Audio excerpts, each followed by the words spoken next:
आदरणीय धर्म प्रेमी सज्जनों, सादर नमस्ते। मैं जेठालाल विश्वकर्मा आप सभी का हार्दिक स्वागत करता हूँ।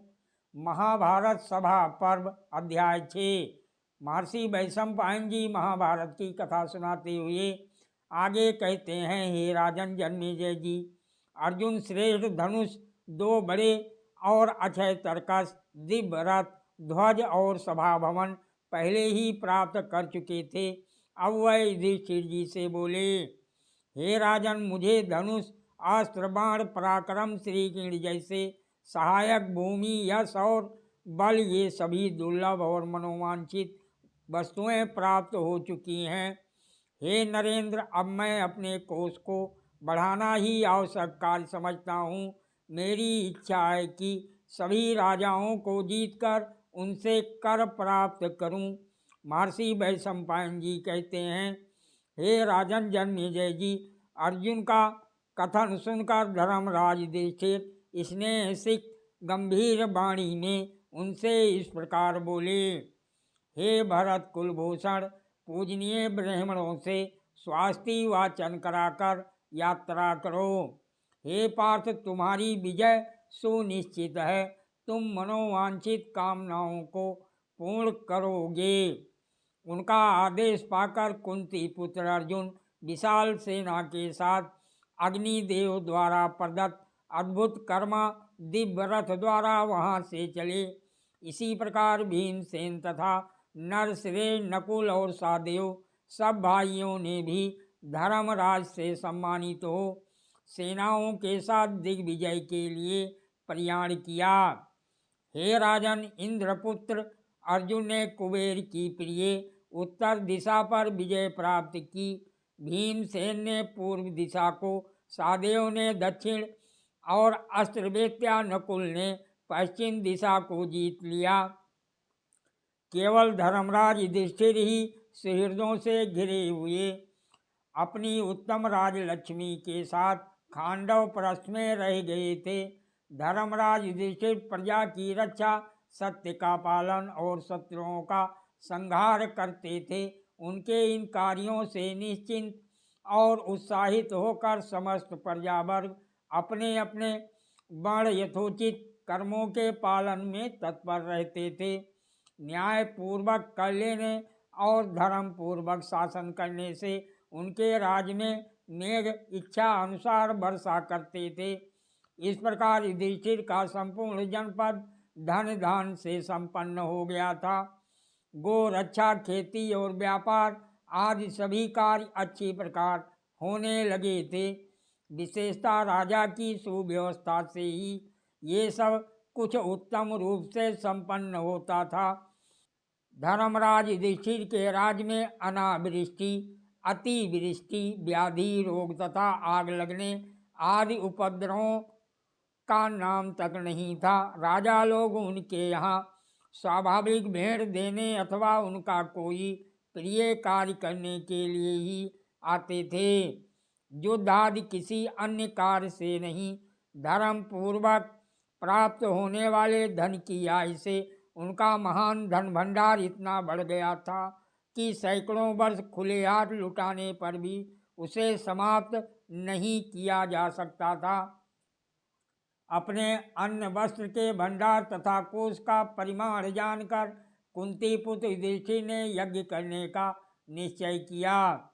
उनके जितने हितैषी मित्र थे वे सभी अलग अलग और एक साथ यही कहने लगे, हे प्रभु, आपके राजसूय यज्ञ करने का उपयुक्त समय आ गया है, अतः अब आप उसका आरंभ कीजिए। वह सुहृद जन इस प्रकार की बातें कर ही रहे थे कि उसी समय देवकी नंदन श्रीकृष्ण जी धर्मराज युधिष्ठिर के लिए नाना प्रकार के रत्नों की भेंट लेकर वहां आ पहुँचे। हे नरश्रेष्ठ जन्मेजय जी, राजा युधिष्ठिर अति प्रसन्न होकर उनसे मिले। उनका विधि पूर्वक स्वागत सत्कार करके कुशल मंगल पूछा। जब वह सुखपूर्वक बैठ गए तब महर्षि धौम, महर्षि श्रीकृष्ण द्वैपायन अर्थात व्यास जी आदि ऋत्विजों तथा भीमसेन, अर्जुन, नकुल, सहदेव चारों भाइयों के साथ निकट जाकर राजा युधिष्ठिर ने श्री कृष्ण जी से कहा। युधिष्ठिर बोले, हे श्री कृष्ण जी, आपकी कृपा से आपकी सेवा के लिए सारी पृथ्वी इस समय मेरे अधीन हो गई है। हे वार्ष्णे, मुझे धन भी खूब प्राप्त हो गया है। हे महाबाहु, हे दशा कुलनंदन, अब मैं आप तथा अपने छोटे भाइयों के साथ यज्ञ करना चाहता हूँ। इसके लिए आप मुझे अनुमति प्रदान करें। वासुदेव श्री कृष्ण जी ने कहा, हे राज सिंह, आप सम्राट होने के योग्य हैं, अतः आप ही इस महान यज्ञ की दीक्षा ग्रहण कीजिए। आपके दीक्षा लेने पर ही हम सब कृतकृत हो जाएंगे। आप अपने अभीष्ट यज्ञ को आरंभ कीजिए। मैं आपका कल्याण करने के लिए सदा उद्यत हूँ। मुझे भी आवश्यक कार्य में लगाइए। मैं आपकी सब आज्ञाओं का पालन करूँगा।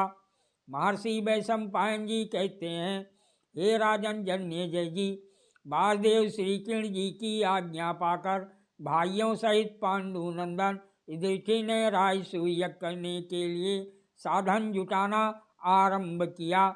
उस समय शत्रु संहारक पांडुपुत्र युधिष्ठिर जी ने योद्धाओं में श्रेष्ठ सहदेव और सभी मंत्रियों को आज्ञा दी।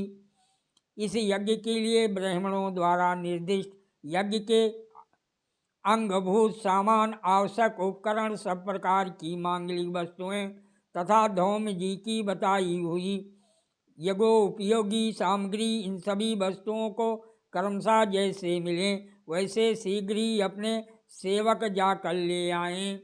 धर्मराज युधिष्ठिर की बात समाप्त होते ही योद्धाओं में श्रेष्ठ सहदेव जी ने उनसे निवेदन किया, ये सब व्यवस्था हो चुकी है।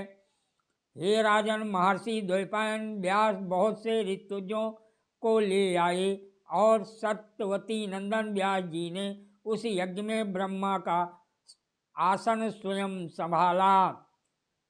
तत्पश्चात राजशिरोमणि नरश्रेष्ठ धर्मराज युधिष्ठिर ने तुरंत मंत्री सहदेव को आज्ञा दी, सब राजाओं तथा ब्राह्मणों को आमंत्रित करने के लिए शीघ्रगामी दूत तुरंत भेजो।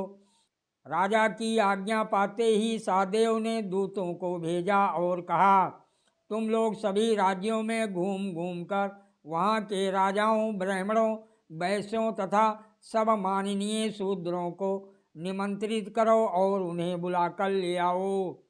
हे भारत, तत्पश्चात वहाँ आए हुए सब ब्राह्मणों ने ठीक समय पर कुंती पुत्र युधिष्ठिर को राजसूय यज्ञ की दीक्षा दी।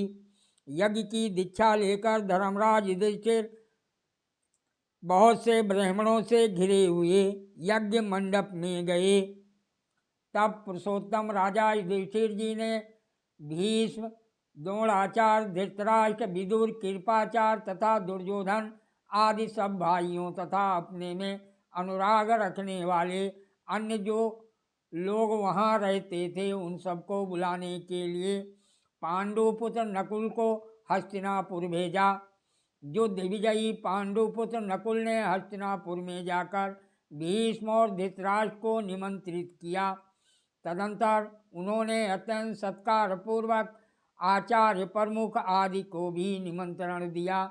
वह सब लोग अति प्रसन्न होकर ब्राह्मणों को आगे करके उस यज्ञ में गए।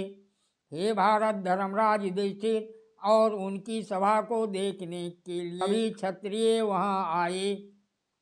धृतराष्ट्र, भीष्म पितामह, महाबुद्धिमान विदुर जी, दुर्योधन आदि सभी भाई, गांधार राज सुबल, महाबली शकुनी, बलवान राजा सल, महाबली बाहलिक, अश्वत्थामा, कृपाचार्य, द्रोणाचार्य, सिंधुराज जयद्रथ पुत्रों सहित महाराज द्रुपद, राजा साल्व, प्राज्ञ ज्योतिषपुर के नरेश, महारथी भगदत्त तथा नाना जनपदों के शासक राजा एवं राजकुमार उस यज्ञ में पधारे। धर्मराज की आज्ञा से प्रबंधकों ने उनके ठहरने के लिए उत्तम भवन दिए जो प्रभूत भोजन सामग्री से संपन्न थे। उन घरों में स्नान के लिए बावलियाँ बनी थीं। और वह भांति भांति के वृक्षों से सुशोभित थे। हे राजन जन्मेजय जी, उस समय राजाओं, ब्राह्मणों और महर्षियों से भरा हुआ वो यज्ञ मंडप देवताओं से भरे पूरे स्वर्ग लोक के समान शोभा पा रहा था। सादर प्रणाम। जय श्री कृष्ण।